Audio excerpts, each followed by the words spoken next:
पुण्यात्माओं, इसी प्रकार आप जी जब इस काल से परिचित हो जाओगे तब तो तुम भक्ति के योग्य बनोगे। जब तक आप काल से परिचित नहीं है, आप भक्ति भी कर रहे हो, लेकिन वो भक्ति आपकी केवल एक औपचारिकता होती है। और जिसमें आप इस काल से परिचित हो जाओगे, फिर आपकी भक्ति हृदय से होगी और भय से होगी। भय किस चीज का होगा?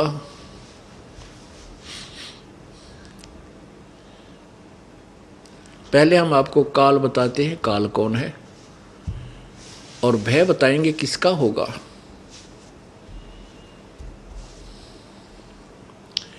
ये काल, इसको ब्रह्म भी बोलते हैं, ब्रह्म, काल ब्रह्म।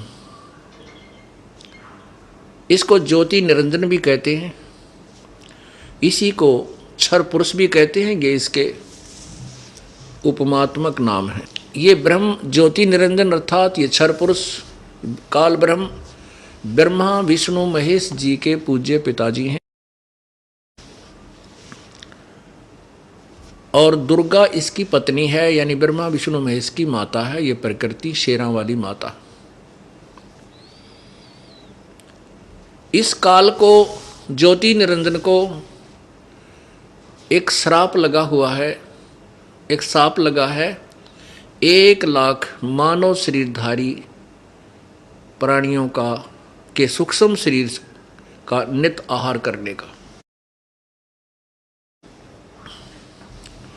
ये स्थूल शरीर खाने का नहीं है काल के लिए। जैसे बादाम के ऊपर एक छिलका होता है, वो छिलका खाने का नहीं होता, उसके अंदर जो गिरी है वो खाई जाती है। एक केवल ये एग्जाम्पल है। इसी प्रकार ये स्थूल शरीर ऊपर तो एक कवर है, इसके अंदर एक सूक्ष्म शरीर है, और सूक्ष्म शरीर के अंदर हम जो जीवन भर जो भी खाना आहार करते हैं, चटपटे भोजन खाते हैं या कोई अन्य प्रकार के पदार्थ प्रयोग करते हैं, सेब संतरे काजू, उसका कुछ अंश सूक्ष्म शरीर के अंदर वासना रूप में समा जाता है। ऐसा कुछ इस काल ने व्यवस्था की हुई है। 1 लाख मानव शरीरधारी प्राणियों को ये नित मारता है, और फिर उन सूक्ष्म शरीर को ऊपर अपने 21वें ब्रह्मांड में एक बहुत बड़ा तवा है, तवा जिसको तई बोलते हैं, वो पत्थर का तवा है, पत्थर की टुकड़ी है, पत्थर शिला बोलते हैं उसको, तपतशिला। वो तपतशिला स्वतः गर्म रहती है ऑटोमेटिकली। 1 लाख प्राणी सूक्ष्म शरीर सहित उसके ऊपर ऑटोमेटिक जाकर गिर जाते हैं प्रति, और वहां पर वो तड़फते हैं। जीव मरता नहीं, सूक्ष्म शरीर उनका नष्ट नहीं होता, लेकिन पीड़ा बहुत होती है, क्योंकि वो उसको तवे के ऊपर तपाकर तपतशिला पर इतना हीट देता है, इतना गर्म करता है कि ये प्राणी अपने वो गंध को छोड़ देता है जो उसके अंदर वासना होती है, और कुछ देर के लिए अचेत हो जाता है चिल्ला कर। फिर इस काल भगवान ने एक ऐसी सिस्टम बनाया है, ऑटोमेटिक पावर से, अपनी पावर से, शक्ति से उनको वहां से उठा देता है, उड़ा देता है। फिर वो ठंडे क्षेत्र से होते हुए आते हैं, फिर होश में आ जाते हैं और धर्मराज के पास फिर अपना अकाउंट कराते हैं। फिर वो सभी प्राणी आकर के धर्मराज के दरबार में लाइन लगा लेते हैं, और वहां पर इनकी ऑटोमेटिकली कैलकुलेशन तैयार मिलती है। इतने शुभ इतने अशुभ तेरे इस जीवन के, इतने पुण्य इतने पाप, और तेरी जूनी ये होगी भविष्य की, गधा बन, कुत्ता बन, सुअर बन, मनुष्य, चाहे पुनर्जन्म मनुष्य का भी हो सकता है, एक आध जो पुण्य ज्यादा होंगे। उधर से उस मानव 1 लाख मानव शरीर के अंदर से निकले हुए गंध को ये काल आहार करता है। पुण्यात्माओं, जैसे एक व्यक्ति बकरा खाता है, मुर्गा बनाकर खाता है, मुर्गे की जान जाती है, वो उंगली चाट कर स्वाद लेता है। यही प्रोसीजर यहाँ के भगवान इस ब्रह्म का है जो 21 ब्रह्मांड का स्वामी है। अब काल का उदाहरण देते हुए प्रभु ने बताया है, कबीर परमेश्वर ने अपनी प्यारी आत्मा धर्मदास जी को, कि धर्मदास इस काल को ऐसा जानो जैसे कसाई बकरे पालता है, उन बकरों के लिए वो सभी सुविधा देता है, तालाब भी बनाता है, उनके ऊपर छाया भी बनाता है, उनकी गर्मी सर्दी और ओलों से बरसात से बचने के लिए ऊपर शेड बनाता है, झोंपड़ी डालता है या लोहे का शेड टीन का बनाता है, उनके चारे की व्यवस्था करता है। ऐसी व्यवस्था को देख करके वो अनजान प्राणी, वो भोली आत्मा बकरे और बकरी ये जान लेते हैं, ये समझ बैठते हैं कि ये हमारा स्वामी बड़ा दयालु है, हमारी कितनी केयर टेक करता है, हमारी कितनी संभाल करता है, हमारे लिए खाने का चारा डालता है, बहुत सुंदर छाया हमें रखता है, तालाब बना रखा है। और जब वो कसाई उन बकरों के अंदर आता है, वो भोले बकरे उसको अपना स्वामी मानकर, दयालु मानकर उससे प्यार करते हैं, उसको जिह्वा से चाटने की चेष्टा करते हैं, ऐसे जीभ से, और ऐसे लंबे पैर फैलाकर उसको प्यार देने की चेष्टा करते हैं। वो कसाई उन बकरों की बाजू पकड़कर ऐसे देखता है और वो उसके हाथ से प्यार करते हैं, हाथ को चाटते हैं। वो तो प्यार करते हैं कि हमारा दयालु मालिक है, हमारे लिए हमारी कितनी संभाल करता है। और वो ये देख रहा है ये कै किलो का हो गया, ये कितने का बिकेगा, कितना मांस तैयार हो गया इसमें। और जब उसके पास आ जाता है किसी पार्टी की बुकिंग, 10 बकरे चाहिए, वो ना देखता किसका बेटा मरेगा किसकी बेटी मरेगी, लाठी लेकर और ऐसे नारे निकाल लेता मोटे मोटे, किसी का बेटा हो चाहे बेटी आओ, चाहे किसी की माँ आओ, वो उसको ले जा करके और कड़च करके अपना उल्लू सीधा करता है। ऐसी स्थिति यहाँ के भगवान इस ज्योति निरंजन अर्थात जिसे ब्रह्म बोलते हैं, क्षर पुरुष, इस ब्रह्मा विष्णु महेश के पिताजी की है। यही महाविष्णु महाब्रह्मा महाशिव का रोल भी करता है। इसी ने इन 3 पुत्रों की उत्पत्ति की हुई है दुर्गा के सहयोग से। और इन तीनों पुत्रों को एक एक विभाग दे रखा है। एक ब्रह्मांड में रजोगुण विभाग ब्रह्मा जी को, सतोगुण विभाग विष्णु जी को, तमोगुण विभाग शिव जी को। रजोगुण से प्रभावित होकर के सभी प्राणी संतान उत्पत्ति करते हैं और सांसारिक सुविधाएं की प्राप्ति के लिए प्रयत्न करते हैं। सतोगुण से प्रभावित होकर के एक दूसरे में ममता बन जाती है, संपत्ति में मोह, माता पिता में मोह, बेटा बेटी में ममता, पति पत्नी का लगाव, ये सारा सतोगुण के आधार पे के दबाव से है। और फिर तमोगुण, ये भगवान सतगुण जो है विष्णु जी के कारण, विष्णु जी के गुण सतोगुण के कारण ये प्राणी एक दूसरे से यहाँ जकड़ा हुआ है। और तमोगुण के कारण ये एक दूसरे को काट डालते हैं, कतले आम कर देते हैं। ये संहार का कार्य भगवान शिव तमोगुण करता है। ये तीनों काल के पुत्र हैं। पुण्यात्माओं, प्रथम बार जो प्राणी इस सत्संग को सुनेगा वो ये सोचता है कि ये संत मेंटल दिखा है, ये क्या बेतुकी बातें कर रहा है, हमने कभी ऐसा सुना नहीं। पुण्यात्माओं, जो भी ज्ञान होता है वो सुनने से ही होता है। अपना जन्म पवित्र हिंदू धर्म में हुआ तो हमने हिंदू धर्म की जो लोकवेद था वो सुना, और उसको सुनते सुनते कान थक गए, बहरे हो गए, और हमने ब्रह्मा विष्णु महेश अजरो अमर है, सर्वशक्तिमान है, इनके कोई माता पिता नहीं, इनके ये सभी के ये सृष्टि करता है, हमारे कान पक चुके थे। जबकि इनके इतिहास में ब्रह्मा विष्णु महेश की जीवनी में अर्थात शिव पुराण, विष्णु पुराण, दुर्गा पुराण के अंदर लिखा हुआ कि नासवान है, ये अजरमा अमर नहीं है, ये सर्वशक्तिमान नहीं है, इनके जन्म मृत्यु होता है, ये स्वयं स्वीकार करते हैं। हमारे जो पूर्व गुरु थे हिंदू धर्म के, वो अज्ञानी थे, घोर अज्ञानी थे। जो टीचर अपने सिलेबस से परिचित नहीं है वो टीचर नहीं, वो दुश्मन है उस विद्यार्थियों का। हमारा सिलेबस 18 पुराण, श्री मद्भगवत गीता और 4 पवित्र वेद, और 5वां वेद से तो आप परिचित नहीं थे, लेकिन हिंदू धर्म के जो शास्त्र माने जाते हैं वैसे तो विश्व के अंदर के सभी प्राणियों के लिए ही ये सदग्रंथ है, क्योंकि पवित्र चारों वेद, पवित्र श्रीमद् भगवत गीता, पवित्र 18 पुराण उस समय रचे गए थे, उस समय लिखे गए थे जब ना कोई धर्म था, ना हिंदू था, ना मुसलमान, सिख, ना ईसाई।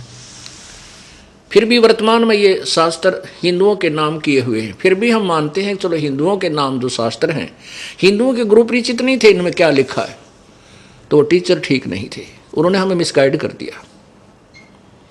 इसी कारण से पवित्र हिंदू धर्म के अंदर इतने विकार पैदा हो गए, क्योंकि जो लाभ हम भगवान से लेने के लिए चले थे वो नहीं मिले, क्योंकि ब्रह्मा विष्णु महेश केवल वर्कडन दे सकते हैं, किया हुआ कर्म ही दे सकते हैं जो आपका पूर्व जन्म का है। इसमें कोई परिवर्तन ब्रह्मा विष्णु महेश नहीं कर सकते।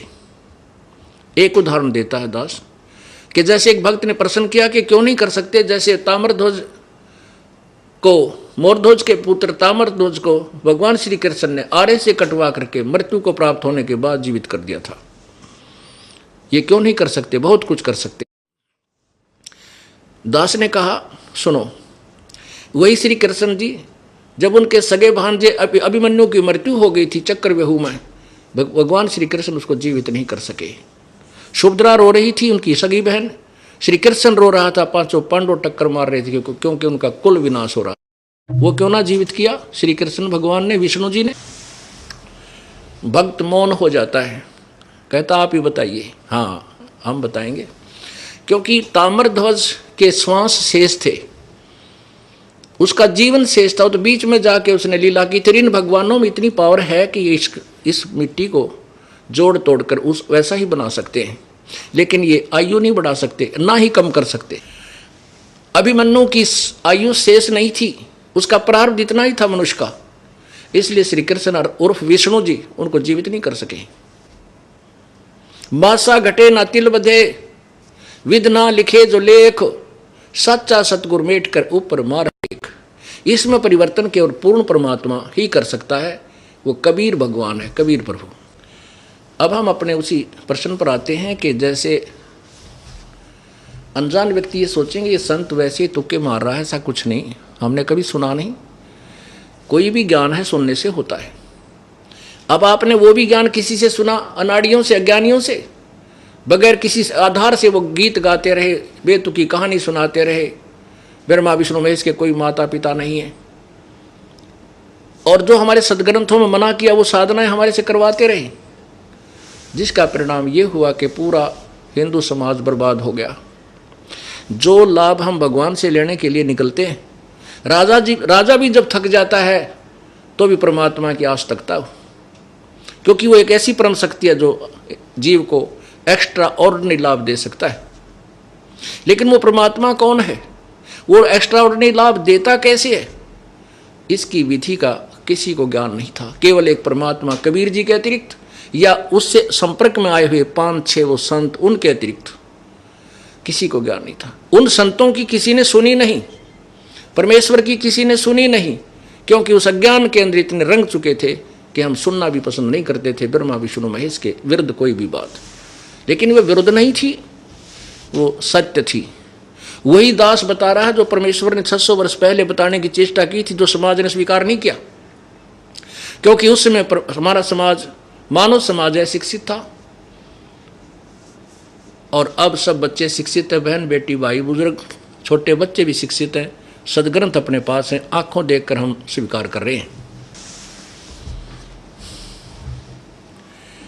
अब आपको दिखाते हैं विष्णु पुराण में,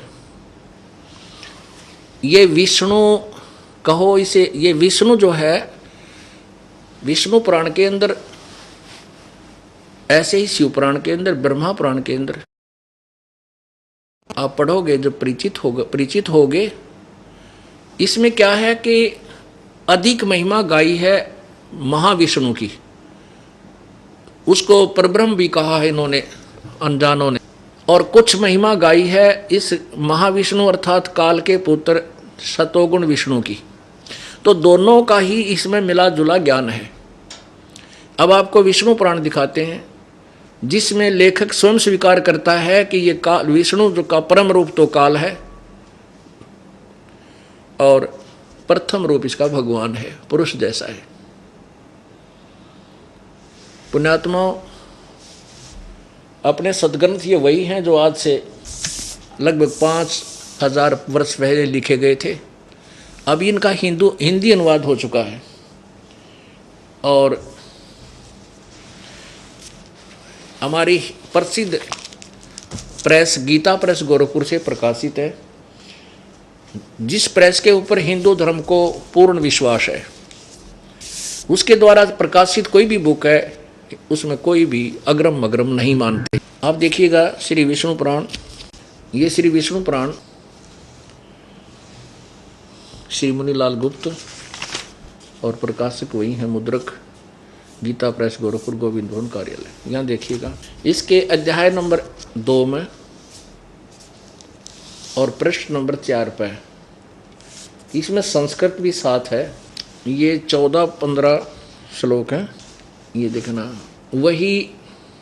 वही इन सब व्यक्त और अव्यक्त जगत के रूप से तथा इनसे साक्षी पुरुष और महाकारण काल रूप में स्थित है। हे द्विज, परब्रह्म का प्रथम रूप पुरुष है, ये महाकारण काल। हे द्विज, परब्रह्म का प्रथम रूप काल है, अव्यक्त और व्यक्त उसके अन्य रूप हैं, परंतु तथा काल उसका परम रूप है। फिर पढ़िए, हे द्विज, परब्रह्म का, ये काल को परब्रह्म बोल रहे हैं लेकिन इनको ज्ञान नहीं परब्रह्म कौन है। फिर भी ये विष्णु से अन्य कोई और भगवान है। परब्रह्म प्रथम, इसको विष्णु भी कह देते हैं यह ज्ञानता में। हे द्विज, परब्रह्म का प्रथम रूप पुरुष है, पुरुष माने प्रभु, परमात्मा, भगवान। प्रथम रूप पुरुष है, अव्यक्त और व्यक्त उसके अन्य रूप हैं, तथा काल उसका परम रूप है। असली रूप तो श्रेष्ठ, असली रूप तो उसका काल है, वैसे वो प्रथम रूप पुरुष है। पुण्यात्मा एक बार समझना इसको, क्योंकि सदग्रंथों को समझना बहुत कठिन है जब तक हमारे ऊपर कबीर परमेश्वर पूर्ण परमात्मा की कृपा नहीं होती। इसका अर्थ क्या है कि यो काल जो है फर्स्ट इंप्रेशन तो इसका ऐसा लगता है जैसे भगवान पड़ा।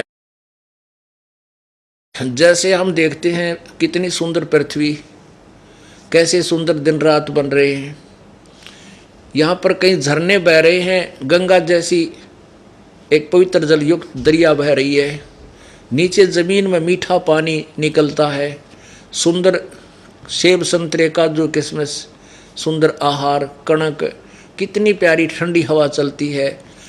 इस सब प्रक्रिया को देखते हैं कि भगवान बड़ा दयालु है, हमारे लिए कितनी सुंदर व्यवस्था कर रखी है।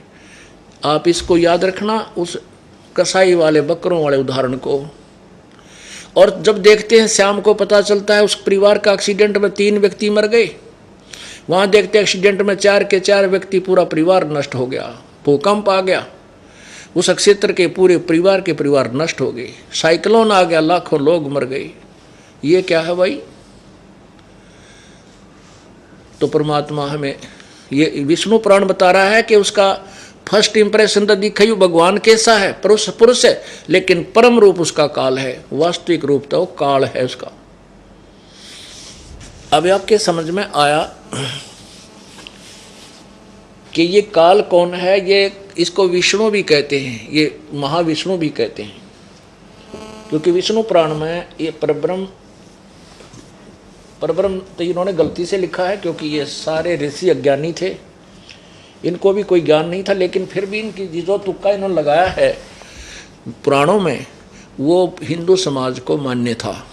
हमने उसी से ही आपको साथ लेना है, ये ज्ञान समझा करके फिर उस परम ज्ञान को, तत्व ज्ञान को आपके समक्ष पेश करना, फिर आपके आसानी से समझ में आ जाएगा। अब काल समझ में आ गया आपके। ये काल कौन है? ये ब्रह्मा विष्णु महेश का पिता है। इसने तीनों पुत्रों को भी मिसगाइड रखा है, इनको गुमराह किया हुआ है, इनको भी पता नहीं हम क्या कर रहे हैं। ब्रह्मा जी के अंदर रजोगुण पर एक ऐसा व्यवस्था कर दी, इसको रजोगुण बना दिया, विष्णु जी को सतोगुण युक्त कर दिया और शिव जी को तमोगुण युक्त कर दिया। इसने अपनी सूझबूझ से इन तीनों पुत्रों को एक एक गुण युक्त कर दिया। अब ना ब्रह्मा के बस की बात, ना विष्णु के बस की बात, ना शिव के बस की बात। अब जैसे मिर्च का स्वभाव बना दिया, मिर्च का गुण है कि मुंह जलाएगा, उससे जीवा जलेगी। अब जैसे रसोई के अंदर छोंक लगाया जाता है जिसमें मिर्च डाल रखी हो सूखी, और उस छोंक की जो निर्गुण गंध, सरगुण वस्तु साकार वस्तु तो रसोई में है, और उसकी जो महक, उसकी जो गंध है, उसका जो प्रभाव है वो अन्य कमरों में विराजमान व्यक्तियों को भी छीकम छीक कर देते हैं। इसी प्रकार ब्रह्मा विष्णु महेश अपने ऊपर के लोकों में एक एक राजधानी में अलग अलग रहते हैं। उनके अंदर से निकल रही वो उनका प्रभाव, वो निर्गुण शक्ति, वो तीनों लोक, पृथ्वी लोक, नीचे पाताल लोक और स्वर्ग लोक के प्राणियों को प्रभावित रखती है। ये ना ब्रह्मा के वश की बात और ना हमारे वश की बात। जैसे ना मिर्च के वश की बात, उस मिर्च में गुण ऐसा है, उसको ऐसे प्रयोग किया तो उसमें महक, वह ऐसी वस्तु पदार्थ निकला, उसमें ऐसी महक निकली कि छींक आवेगी। ऐसे ही उस रजोगुण के प्रभावित ये प्राणी संतान उत्पत्ति करेगा, और उसके बाद इसके अंदर मोह ममता हो जाना भी जीव के बस की बात नहीं। जैसे किसी ने भांग पी ली या शराब पी ली तो उसके बस की बात कोई ना, वो नो लटकता पटकता ना चले, वो शराब का उसने प्रभाव डाल दिया। अब वो तो एंटीबायोटिक दिया जा उसको, वह शराब और भांग का नशा उतरे तो सीधा चले। कबीर ये माया अटपटी, कबीर ये माया अटपटी, सब गट आन अड़ी, किस किस को समझाऊं या कुएं भांग पड़ी। इस काल ने अज्ञानता और यहाँ के लोभ लालच ममता अहंकार की बिना गिनती किया भांग डाल दी अपने किस ब्रह्मांड रूपी कुएं में। और जिसने भी ये पानी पी रखा है इस कुएं का, जिसमें 1 क्विंटल भांग डाल रखी हो, तो 1000 व्यक्ति मिल जावे उस भांग के पानी को पिए हुए। उन सभी के एक जैसे विचार, ऐसे चलना, ऐसे करना, हाँ क्या कर रहा है तो लटकम पटकम की तो पड़ जा की तो उठ जा, तो 1000 की एक सी स्थिति मिलेगी। ऐसे ही जितने भी किस ब्रह्मांड के प्राणी, चाहे ब्रह्मा विष्णु महेश तक हैं, सबने यह भांग, माया की भांग पी रखी है। अब ये परमात्मा कबीर जी का ज्ञान, परमेश्वर कबीर जी का ज्ञान और ये एंटीबायोटिक कैप्सूल अर्थात ये साधना आप ग्रहण करोगे, यूज करोगे तो आपका यह भांग का नशा, इस माया का जाल आपके ऊपर से निष्क्रिय होगा, अन्यथा इसका कोई तरीका